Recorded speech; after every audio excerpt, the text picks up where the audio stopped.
Rich dad poor dad by Robert Kiyosaki. ये किताब जाने कितने ही लोगों की लाइफ को चेंज कर चुकी है। इसमें रॉबर्ट कियोसाकी ने एक बहुत ही अमेजिंग बात बोली है। हमें स्कूल में, कॉलेज में, घर में, हर जगह दुनिया भर की फॉर्मल एजुकेशन तो दे दी जाती है कि एग्जाम में अच्छे मार्क्स कैसे लाने हैं, पास कैसे होना है, मार्केट में कौन कौन सी अच्छी डिग्री है। बट लाइफ की सबसे इम्पोर्टेंट चीज फाइनेंशियल एजुकेशन, इसके बारे में हमें कोई भी नहीं सिखाता। क्योंकि अच्छे मार्क्स, अच्छी डिग्री, आखिर इन सब का डेस्टिनेशन तो एक ही है ना, पैसा कमाना। तो हमें बचपन से डायरेक्ट ये कोई क्यों नहीं सिखाता कि फाइनेंशियल एजुकेशन क्या होती है। तो इसलिए रॉबर्ट कियोसाकी ने ये किताब लिखी थी कि जिन लोगों को फाइनेंशियल एजुकेशन ना पता हो उन्हें ये बुक पढ़कर फाइनेंशियल एजुकेशन सिखाई जा सके। और इसी बुक से मैं आपको कुछ अमेजिंग कंसेप्ट सिखाने जा रहा हूँ। तो रॉबर्ट बोलते हैं कि फाइनेंशियल एजुकेशन को समझने के लिए आपको ये जानना होगा कि दुनिया में पैसों को लेकर 3 तरह के लोग होते हैं। पहले पुअर पीपल, दूसरे मिडिल क्लास और थर्ड रिच पीपल। अब ये तीनों तरह के लोग अपने कैश फ्लो के कारण ही इसी कैटेगरी में आते हैं। अब कोई इंसान गरीब या मिडिल क्लास क्यों होता है, उसे इस चार्ट से समझते हैं। अब सबसे पहले आता है पुअर पीपल।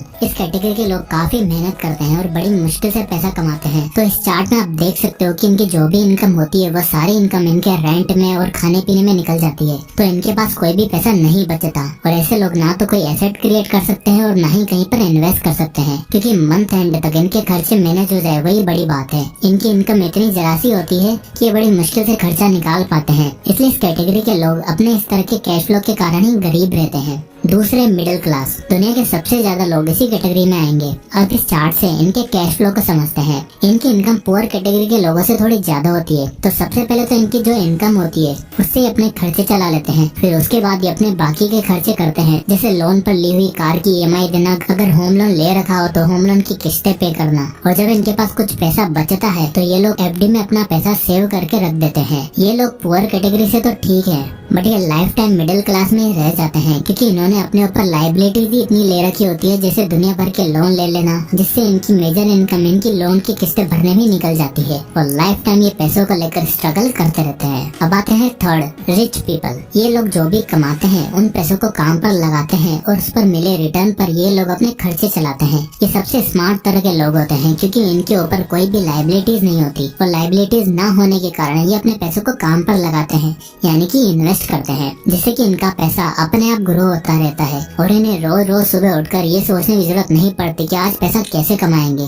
और बहुत ही आराम की जिंदगी जीते हैं। तो हमने तीनों कैटेगरी के लोगों को देख लिया है कि उनके कैश फ्लो के कारण वो किस तरह अपने पैसों को मैनेज करते हैं। अब हम ये जान लेते हैं कि जो अमीर लोग हैं वो अमीर और कैसे होते चले जाते हैं। तो उसके लिए सबसे पहला पॉइंट आता है they know how many works, यानी कि जो अमीर लोग हैं वो जानते हैं कि पैसा काम कैसे करता है। ऑथर रॉबर्ट कियोसाकी बोलते हैं कि one reason why rich entrepreneurs are getting richer is because they have extremely high financial IQs। Financial IQ यानी आपकी पैसों को लेकर समझ कैसी है, आप कैसे पैसों को खर्च करते हो, कैसे सेव करते हो और कैसे उन पैसों को इन्वेस्ट करते हो। और high financial IQ over the time सीख के डेवलप करी जाती है। और जहाँ एवरेज और गरीब लोग बहुत ही पीछे रह जाते हैं, क्योंकि ज्यादातर लोगों को सही फाइनेंशियल एजुकेशन नहीं मिलती, क्योंकि वो अपनी फॉर्मल एजुकेशन को ही ज्यादा प्रेफर करते हैं। पढ़ो लिखो, अच्छी जॉब लो, पैसा कमाओ, एक बजट के हिसाब से खर्चा करो, अपनी इनकम का थोड़ा पैसा सेव करो और उन पैसों को अपनी 60s तक इन्वेस्ट करो ताकि अपने हॉस्पिटल बिल्स पे कर सको। इसी फॉर्मूले से गरीब लोग अपनी लाइफ जीते हैं और यही नॉलेज वो अपने बच्चों को भी पास ऑन करते हैं। अब अगर किसी गरीब बच्चे से पूछा जाए कि वो गरीब क्यों है, तो उसके पास पैसा न होने की कई सारे रीजंस हो गए कि उसके फादर इतना अर्न नहीं करते, उनके पास कोई सेविंग्स नहीं है, वो ज्यादा एजुकेटेड नहीं है। और अगर आप सेम सवाल किसी अमीर बच्चे से पूछो कि वो अमीर क्यों है, तो वो खुद बता देगा कि उनके फादर क्या क्या काम करते हैं, उनके पास कितने सारे एसेट्स हैं, कहाँ से पैसा आता है। अब क्योंकि वो खुद एक अमीर घर से है तो उसे अपनी फैमिली से फाइनेंशियल एजुकेशन मिल जाती है। वो सीख जाते हैं कि पैसा कैसे कमाते हैं, उन्हें सेव कैसे करते हैं, इन्वेस्ट कहाँ करते हैं और पैसों को ग्रो कैसे करा जाता है,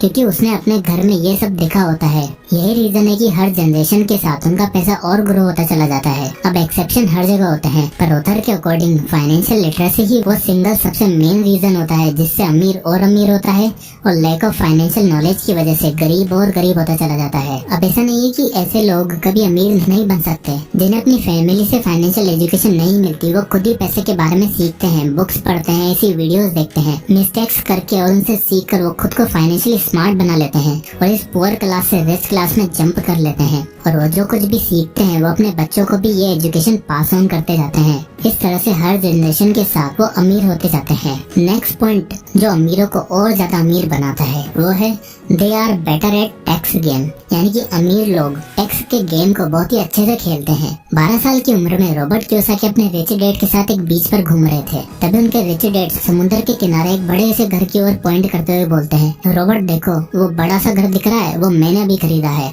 अब उस टाइम रॉबर्ट को भी समझ नहीं आ रहा था कि रिच डैड इतना महंगा रियल एस्टेट आखिर कैसे खरीद सकते हैं, क्योंकि उस टाइम तक रिच डैड इतने भी ज्यादा रिच नहीं थे। और जब रॉबर्ट ने पूछा कि आप इतना कमाते भी नहीं, आप इतनी महंगी प्रॉपर्टी कैसे खरीदी, तो उन्होंने जवाब देते हुए कहा, मैं अफोर्ड नहीं कर सकता पर मेरी कंपनी जरूर कर सकती है। अब यहाँ इंटरेस्टिंग बात ये है कि जो ऑथर के रियल डैड थे उनकी एक अच्छी खासी जॉब थी जिनकी सैलरी उनके रिच डैड से भी ज्यादा थी।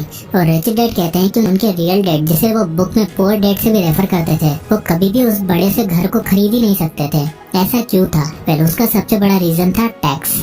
ऑथर इस बुक में हमें मेनली 3 तरह के इनकम के बारे में बताते हैं। पहली होती है ऑर्डिनरी इनकम, और ये होती है आपकी कमाई हुई इनकम, जहाँ आप जो भी जॉब करते हो या फिर आप सेल्फ एम्प्लॉयड हो, अपना खुद का कोई काम करते हो। और दूसरी होती है पोर्टफोलियो इनकम, जहाँ आपको अपने इन्वेस्ट करे हुए पैसों से रिटर्न मिलता है। और तीसरी होती है पैसिव इनकम। ये वो इनकम है जहाँ आपको कोई भी काम नहीं करना पड़ता, जैसे आपकी कोई प्रॉपर्टी है उससे आपको रेंट मिलता रहता है, वो आपकी पैसिव इनकम है। रॉबर्ट के अकॉर्डिंग कोई भी ऑर्डिनरी इनकम से अमीर नहीं बन सकता, क्योंकि सबसे ज्यादा टैक्स आपको वहीं पे करना होता है। अगर आपको अमीर बनना है तो आपको बाकी के दोनों इनकम स्ट्रीम से बिल्ड करने पर फोकस करना चाहिए। फॉर एग्जांपल, ऑथर के पुअर डैड एक जॉब करते थे जहाँ से उन्हें सैलरी मिलती थी, जो कि ऑर्डिनरी इनकम के फॉर्म में उन्हें रिसीव होती थी, जहाँ वो अपनी इनकम का मेजर पार्ट टैक्स में दे देते थे। वहीं ऑथर के रिच डैड बिजनेस और कई एसेट्स को ओन करते थे, जहाँ से उन्हें पोर्टफोलियो और पैसिव इनकम मिलती है, जहाँ उन्हें कम से कम टैक्स देना होता है। ऑथर बताते हैं कि जब आप एक ऐसा एसेट बिल्ड कर लेते हो जिससे एक पॉजिटिव कैश फ्लो जनरेट हो जाता है, अब आपको उस एसेट का यूज करके एक और एसेट बिल्ड करना है जो उस कैश फ्लो को और ज्यादा स्ट्रॉन्ग कर देगा। नाउ अपने दोनों एसेट्स का यूज करके तीसरा एसेट बिल्ड करो जो आपके कैश फ्लो को और भी ज्यादा बढ़ा देगा। इस तरह पैसों को कंपाउंड करने की जगह सबसे पहले एसेट्स को कंपाउंड करने पर फोकस करो। अब इसका सबसे बड़ा फायदा जो ऑथर बताते हैं वो ये है कि एसेट से जो कैश फ्लो जनरेट होता है आप उसी का यूज करके डायरेक्टली और एसेट्स को बाय कर सकते हो। रिच डैड अपनी कंपनी का यूज करके ग्रोस इनकम से एसेट बाय कर सकते थे, जिसके बाद उन्हें अपनी बची हुई नेट इनकम पे टैक्स पे करना पड़ता था।